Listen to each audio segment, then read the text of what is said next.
उभाटा गटाचे नेते केदार दिघेंना स्वर्गीय केले। स्वर्गीय आनंद दिघे यांचं नाव पण आठवत नाही। तुम्हाला ठाणे आणि बाळासाहेबांवर बोलायचा अधिकारच नाही। ज्योती वाघमारे यांनी सुषमा अंधारे यांच्यावर असं म्हणत हल्लाबोल केला।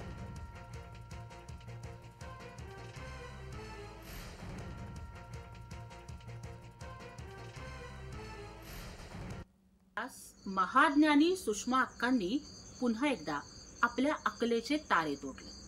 एका वाहिनीला मुलाखत देताना त्या म्हणाल्या की ठाणे हे स्वर्गीय केदार दिघेंचं आहे आणि स्वर्गीय केदार दिघेंच्या सांगण्यावरून राजन विचारेंनी काहीतरी राजीनामा दिला होता वगैरे वगैरे। अहो, केदार दिघे हे तुमच्याच पक्षाचे उमेदवार आहेत आणि स्वतःच्या पक्षाच्या जिवंत उमेदवाराला स्वर्गीय करण्याचा कारनामा करणाऱ्या या अक्काबाईंच्या अकलेची मला तरी कीव करावीशी वाटते।